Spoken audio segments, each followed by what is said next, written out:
Here we are at Phoenix International for Race 4 of the Monster Energy NASCAR Cup Series. Of course, we are in the Nationwide 88, and this car has had a lot of success in recent years at this racetrack. So you would kind of hope that we will be able to take some of that magic and go to the front. Let's see as we qualify. Wow, so the car feels very loose, but it also feels very tight at the same time.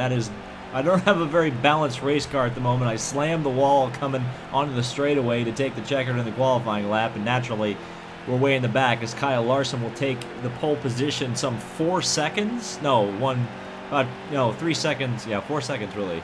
3, 4, 5. Well, it doesn't matter. He's way up the road from us. So we've got quite a bit. 1 second, David. 1.5 seconds. That is not a big gap. Anyway, I don't know what I'm smoking. Here we go. Let's see what we can do at Phoenix, and maybe I'll actually be able to judge distance and time a little bit better in the race. Welcome to the Valley of the Sun, Phoenix International Raceway for today's Camping World 500. Today, PIR lives up to that nickname as temperatures are expected to reach the upper 90s when the green flag drops. We're ready to find out which driver will be able to manage this unique 1-mile oval under those very tough conditions. There's no doubt. Drivers are definitely going to be feeling the NASCAR heat today. Puns! We have puns! Alright, anyway, we're underway here at Phoenix. And I'm sorry if I'm not using the right terms to describe this racetrack. I will not use the 3-letter acronym that they want me to use. I'm calling it Phoenix. It's Phoenix. I guess I could call it PIR if you'd like. Oh, God. As I get up into the wall.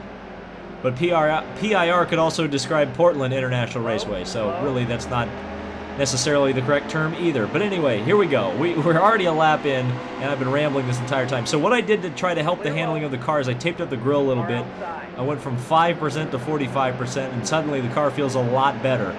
So hopefully we'll be able to get through the pack relatively easily here as we go underneath the bankrupt racing graphics car of Corey LaJoie. Decide to dirt track it onto the pavement. And it's almost like the guy who designed Circuit of the Americas, Herman Tilke, also designed this racetrack, or at least designed the redesign, because there is so much pavement. It's like driving in a parking lot here at Phoenix. I know I always complain about it every time I come to Phoenix, but I'll complain about it again. Did they have to pave literally everything? But anyway. Alright, underneath, Ty Dillon and Michael McDowell. I thought it was one of the Dillons, and we've run into another one of the Dillons. But it's okay, because that's just racing, right? Oh, God, we're going to be savage in this one, too, it looks like. But here we go. Danica Patrick getting down and dirty in the front of us. And now we're going to get a little bit of contact with the 03 car. 3 for Dale. But we'll get around him. And now moving. Danica is coming through the field. I'll tell you what. Oh, look at that. Oh, Danica, no holds barred underneath Landon Castle. Those two have history. And not the kind of history that she and Stenhouse have. They've actually run into each other on the racetrack. Oh, boy. And there goes AJ. Oh, did he save it? He did. So, AJ may be becoming a rival. This is what I'm a little bit worried about. I know, again, if I call it a short track, people are going to get really, really triggered at me. But how about we say this? It's a track that really races a lot like a short track because there are a lot of slow corners in Phoenix. And a lot of slow corners with stock car racing usually means a lot of contact. So this is what I've kind of been worried about at a track like this, getting those rival points up. And again, this is only race 4, so we've got to kind of try to minimize that as best we can as we cheat a little bit. There's that old cheater line that they put in because memes. And we'll actually get around several cars here. Try to get underneath Busher and Menard. We're going to go 3 wide down the main straightaway here at Phoenix. Get on that brake, try not to clip that inside wall. That can be, that can certainly spell the end of your race if you smack that thing. But it looks like we've got a little bit of clean air here, so hopefully we can get down into turn 3 relatively cleanly, which we kind of did. Car was kind of unhappy with me getting in there, but it's definitely a lot better on the exit. Now we're coming up behind Ryan Newman, who actually won this race in real life. And we run our fastest lap ever at Phoenix. But considering I don't think I've ever really run a race at this track in a Cup car, outside of probably online, but then again, online, you're not going to probably run very fast lap times because there's people driving backwards and all that silly nonsense.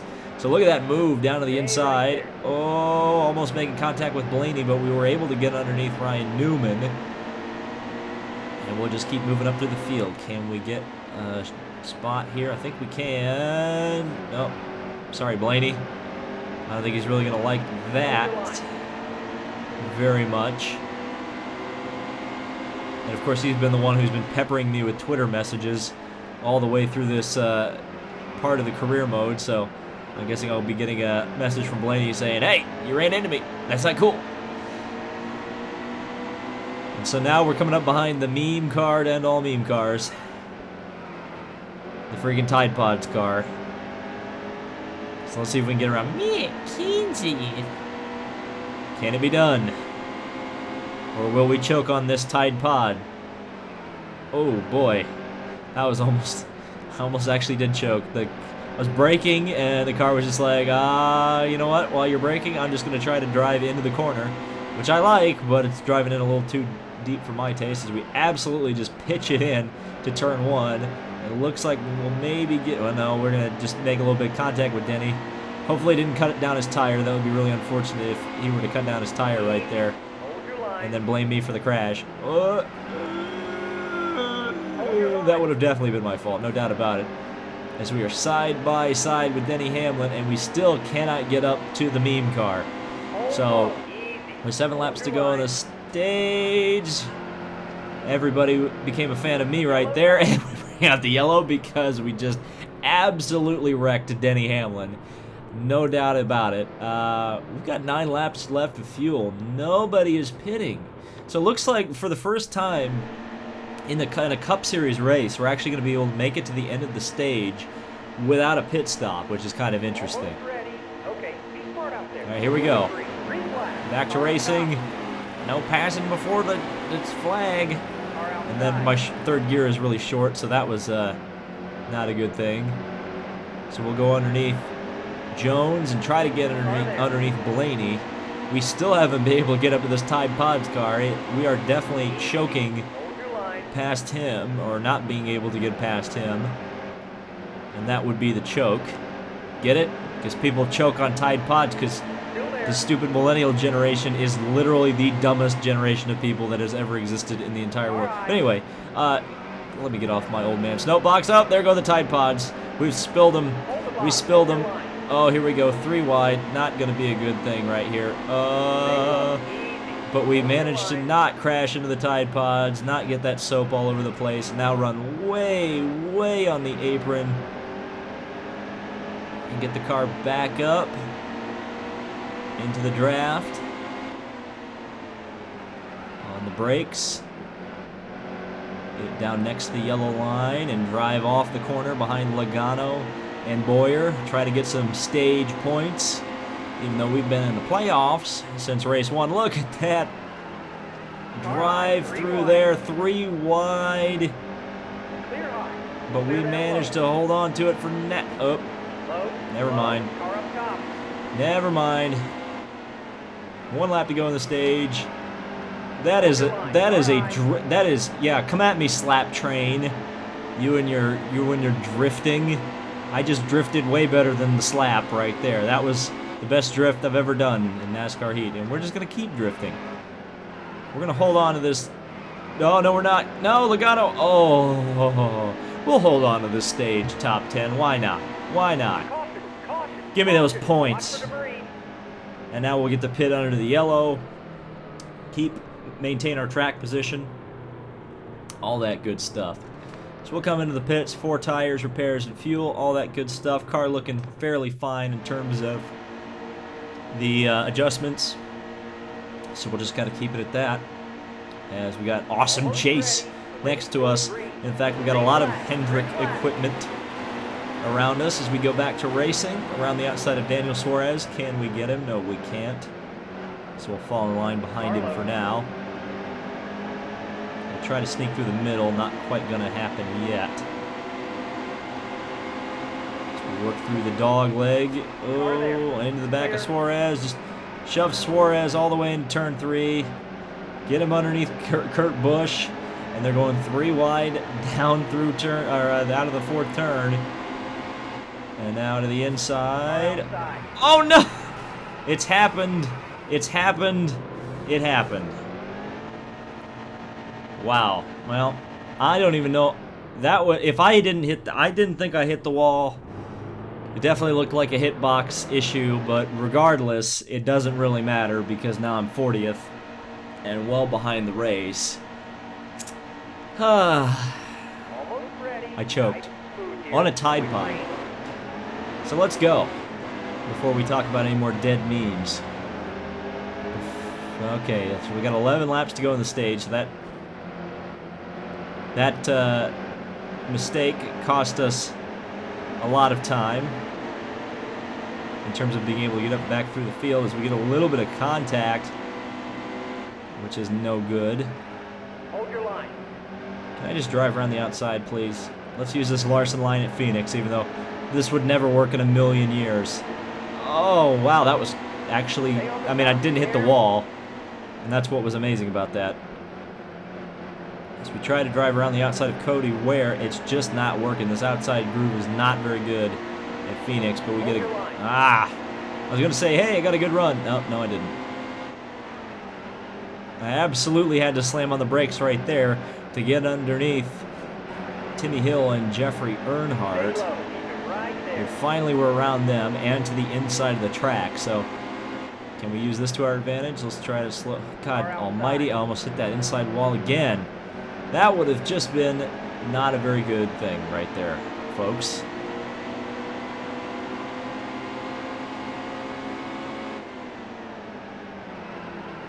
Just a little bit of contact with Cole Witt. Now just driving all the way. This is kind of the Harvick line. I always see Harvick run that line at Phoenix. And then again, Harvick's pretty good at Phoenix, so maybe that's the right way to do it. Let's just keep running that, actually. Let's try to see if we can just get as low as possible. So we make a little bit of contact with DJ Kennington. Just cheat. Just blatantly cheat. Whatever. Drive it down into turn 3. Get it on kind of this transition between the banking and the flat. And we're actually starting to make up a lot of time doing this. Turns out, if you make a 1 mile oval of 3/4 of a mile by cutting off most of the track, you actually run faster lap times. Who'd have thunk it? Now let's do this again. All the way down to the inside wall. Just shorten the track as much as possible. Just completely kill Elliott Sadler. Oh well. We are just designing our own Phoenix International Raceway. Just... We're running a 3/4 of a mile track while everybody else is running a mile. That is what we are doing right now. Alright, well, the car decided to go and run the proper line, so I'm going to just try to cut off as much as I can here. Get a nice run on David Reagan and to the inside of pretty much everybody. We might actually get back up into the points before the end of this stage. We'll have to wait and see, as we got 5 laps to go. Depends how much more I can cheat. So we got Denny Hamlin, who we ran into to bring out the very first caution of the race. And then we ran into a solid wall to bring out the second. So we've brought out both the cautions today. And we've kind of gone against my general thinking in this Cup series that I need to try to be as clean as possible as to not cause any havoc for myself later on. So we move up to 18th. We've got 8 positions to go before we get up into that point position. But we definitely got underneath Buescher and then all the way down. Just trying to run as low a line as possible. Buescher actually drove back around us. Hey man, you shouldn't pave it if you don't want me running down there. Oh, bye Buescher. This is probably going to end the stage as we kill both the JTG cars. Nope, it's going to stay green because we saved the JTG car. Did we damage ourselves a little bit, but not too bad. Trevor Bayne making a little bit of contact with me. So we actually lost position there by messing around with that nonsense. So now coming up behind Casey Kane. 2 laps to go on the stage, on the brakes. Trying to get the car down into turn 1, which we do. Of course, Kane is my good old teammate at this event. And all of the events, as it turns out, because he's driving for Hendrick, and so am I. Who'd have thunk that? A little bit of contact with him. Don't want to cause too much distress between the teammates. Hold your line. So we're trying to get underneath him. And past him. Right there. Clear high. So it looks like we're going to take 18th in this stage, which is not spectacular. But looking at our fuel, we've got 10 laps remaining on our fuel because we pitted early. So theoretically, Yellow flag. I could stay out on this stage and get a little bit of track position, and I don't think that would be the worst thing in the world. So let's take a look here as we've got the results, and nobody is pitting, which is interesting with 42 laps to go. You know what? I'm going to take the gamble. I'm going to come in, and when everybody else has to pit in this final stage, guess who's not going to have to pit? Yours truly. Almost ready. Okay. So here we go. Going green. There's the green Back to flag. racing at Phoenix. And Okay, everybody that's the halfway mark. kind of holding me up a little bit, so we'll just try to drive down here Hold your line. with those fresh tires. Use the fresh tires and cheat. Hold your line. Cheat. You're up top. Oh, insta karma. Okay, I guess we can't cheat. What? The game just said, hey, you know what? We let you cheat in the second stage because the second stage of the race doesn't really matter. But now that we're at the end of the race, you need to stop cheating. Either that or I just completely ran out of talent, which is probably closer to the truth, but we'll see. Regardless, everybody's going to pretty much have to pit, so this would make me assume that we're going to have really good track position here. And also really good position in the race because as we stay out, hopefully under the green flag, again, when they come in, we'll have laps up on them. 1.5 to 2 laps, depending on how much position I can make up on track under the green right here. And we're already almost breaking into the top 30 as we go underneath the bankrupt graphics. And we get into Stenhouse, which is just going to not help things at all, but somehow Stenhouse managed to save it. This has been the race of great saves as we make a little bit of contact with Busher, and that's not going to help our rival status with him anymore. Oh my gosh, that inside wall was so close. I've got to be so careful about this. So careful about this. I'm going to try to get underneath Ty Dillon, which we do.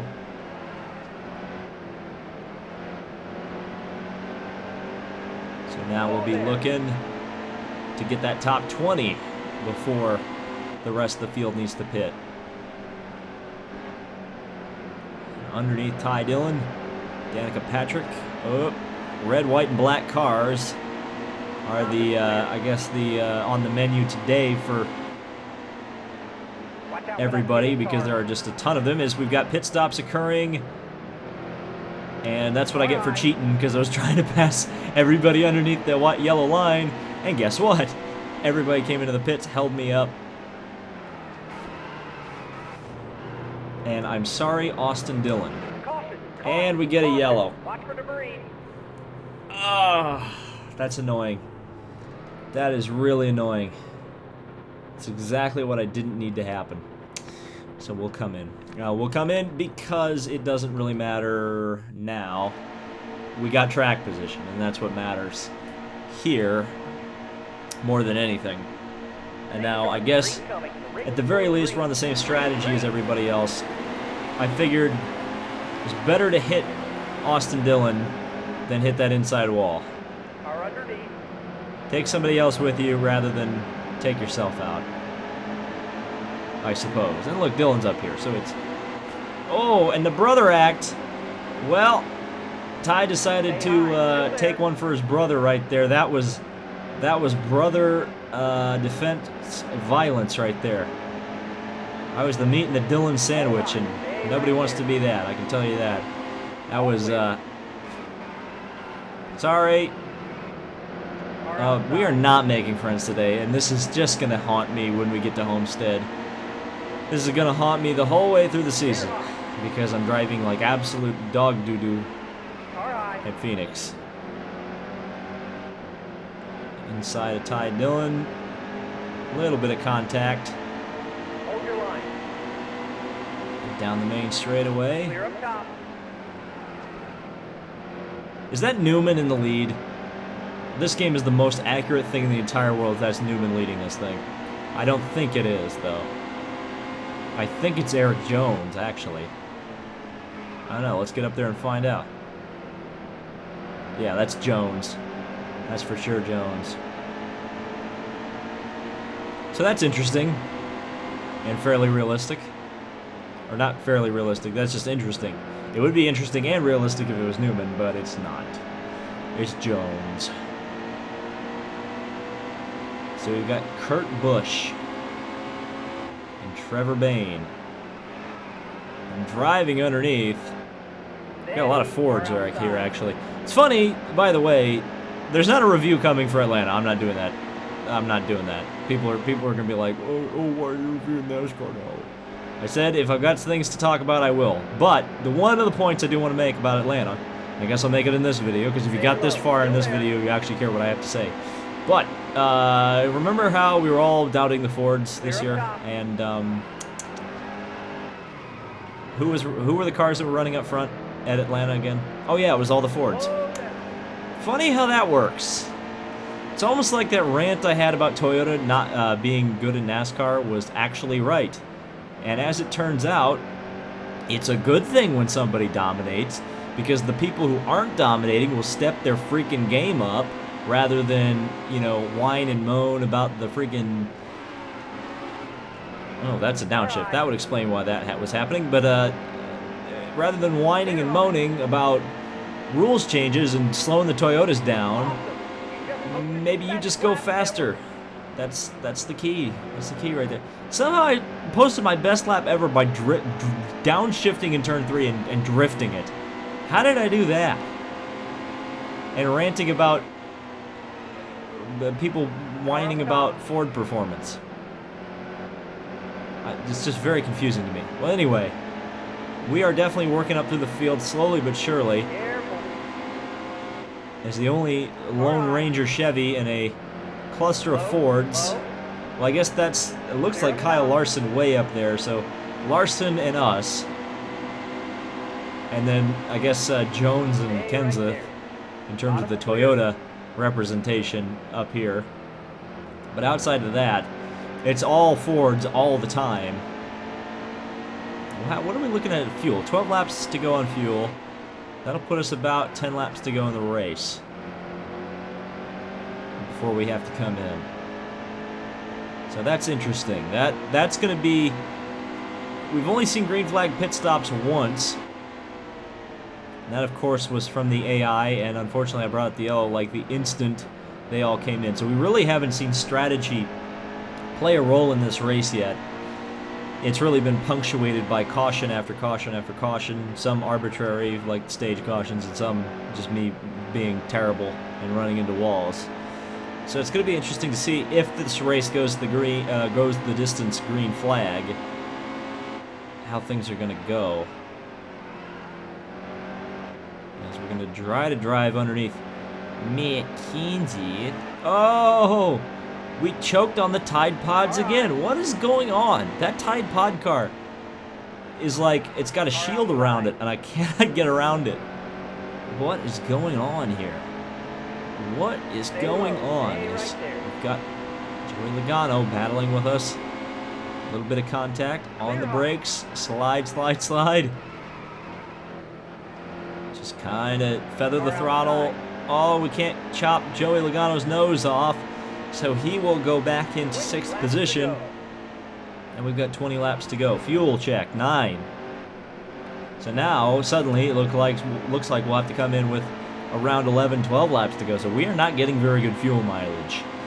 which concerns me a little bit because that would probably mean it's going to put us either on the AI strategy or below or worse than the AI strategy. And that says to me we're going to be in a world of hurt because we're going to kind of be at the mercy of how the AI pit strategy works. And look at that move from Joey Logano. He is battling hard, very, very hard, to get back up into that position. And again, he did it. Dive it down, dive it down, dive it down. Get it on that apron. Just get the back end slipping and sliding. There's the caution. There is the caution. So, rather than have a battle here, we're going to have a bit of a shootout. You know they're not going to take tires, so we're probably going to be further back than we'd otherwise like to be. Yeah, 22nd. So that old theory about, you know, the AI don't take tires on the pit stops on the last stint, that is quite true. So here we go. Now the advantage, of course, is that we have tires versus them not having tires, or maybe having 2 tires. But regardless, as we've seen, traffic has been a bit of a bugaboo to get through today. Oh.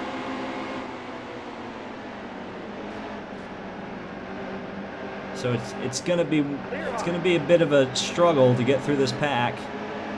We'll see.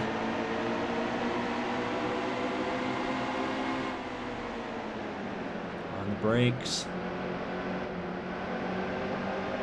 Around the outside, Ty Dillon, who we have not made very nice friends with so far. And give him a little bit of a chop. Hold your line. Bottom clear. Clear up top. Oh wow, we were really making this top side work, which is kind of surprising, but I guess really not, because again, we're on fresh tires. Everybody else theoretically is on fairly old tires. There's 13 to go.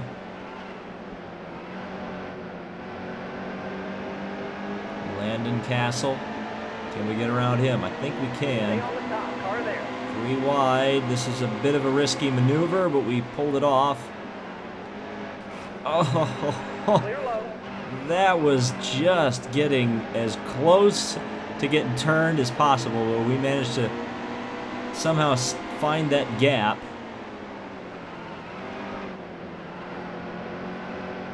Now trying to get underneath the yellow line, which we do. Happy Harvick, and again, look at all these Fords up here. There's less Fords now than there were, but again, just a lot of blue.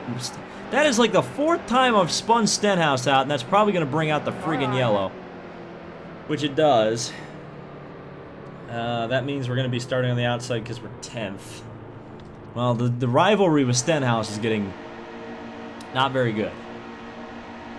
And since we had, what, 10 laps to go, what are we going to have here now? We'll find out as we get back to racing. Have some nice acceleration, so 8 remaining in this one. Eric Jones continues to hold down the point. It's Kyle Larson looking for that win on the outside, but he did not get a very good restart, and it's actually Keselowski who's up into 2nd. We just shoved McDowell into turn 3. So again, this is the race where we don't make a lot of friends. As we get behind Matt Kenseth. And underneath Matt Kenseth. Finally, are we going to be able to not choke on those Tide Pods? Yes, it looks like finally we get around that car. And now underneath McFlurry, and in fact, all of Ganassi Racing is... Whoa, no. And that is gonna cause trouble. Oh no! We tried to I tried to avoid the wreck, and I ended up getting caught up in it. Well, we're gonna have a green-white checker here. Oh, okay. Okay. Thanks, McFlurry. Appreciate it. Thanks, bro. All right, so 5. What am I talking about? Probably no. I was gonna say 5 laps to go. It's not overtime, so. But 15th position, but we are on the inside, so that's going to be good. So screw your freaking restart procedure. I'm just going to go for it. So 4, well, that was 4 laps ago. Now we've got 3. And Kyle Busch is leading. Is that Kyle Busch? It's so hard for me to tell. It's either Kyle Busch or Eric Jones. I can't tell. In fact, this is very accurate, actually, because Logano and Kyle Busch. up at the front, and I'm pretty sure they were both up at the front in this race last year. And Larson. So all we really need is freaking Newman up here, and it's completely exactly how it happened. So if Logano blows a tire, Newman doesn't take tires, everybody else does, and then he beats Larson because Stenhouse tries to spin Larson out, it'll be perfect. It'll be perfect. But we've actually got the 3 Penske guys, even though Blaney, oh, he's not a Penske. No, but he is a Penske. What do you think that Wood Brothers car is? And we're able to get around him, but we couldn't quite clear guidance counselor Brad. So here we go. White is out. White is in the air. We've got 4 positions. I do not think we will get to the lead. It looks like Kyle Busch is going to get his 2nd win of the season. We'll see what Logano or Larson has for him here in the final corner. Well, certainly we can try. Let's go for the win. This is a Newman move. What a drift. What a drift. Well, we got underneath guidance counselor Brad, but that's all we get. 4th place, Phoenix. Not too bad. Not too bad, all things considered. So, a 4th place, not even a stage win. Kyle Busch takes the win, so good for him, I guess. That's his 2nd win of the season as we go down through the rest of the field. Trevor Bayne was the only driver who DNF'd this one, 22 laps arrears, and of course, Senpai gets 3rd, so that's always a good thing. Moolah, 4th place finish, gets us 205 grand from Camping World, so thanks to them. And Hendrick, of course, pays us nicely per race, so almost $10 million in cash. So there you go. The points picture is pretty straightforward, cut and dry. The highest points scorer so far still is DILLON in terms of the guys who don't have wins, so he's right up in there. And, of course, Kyle Busch and I both have 2 wins apiece, so we're far and away the points leaders. So, we are close to getting that incentive contract. And Michael McDowell? What does Michael McDowell... Oh, didn't we run into him a few... Uh-oh. Hey man, you're all over the place out there. You gotta calm it down, reel it in a little bit. You're gonna make it a lot tougher on yourself. Ooh. Uh-oh. Hey, why'd you run me off the track last race? I'm a nice guy. There's no reason to take me out. I thought, oh, we are friends, Dibby. We're friends, I swear. Oh, no. Ugh. I made Matt, nice guy Matt Benedetto, mad at me. Oh, of course it's Kyle Busch. Of course it's Kyle Busch. Hey, Kyle, I'm beating you in the points, so I don't want to hear it. I don't want to hear it. This is such a Kyle Busch tweet. Oh, my God. They nailed this. Wow. Wow. They nailed Kyle Busch. Did he approve that? Did he actually write that tweet? I feel like that was a... Man. Okay, so Auto Club coming up next. I like the 2-mile ovals. We'll see if we're any good at them in this game. I certainly like them in NASCAR 15, but that's a long time ago in a galaxy far, far away.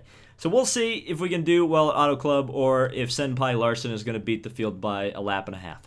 So thank you guys so much for watching. This has been David Land on YouTube. We're hated by Kyle Busch, and we'll see you in the next video. Wait!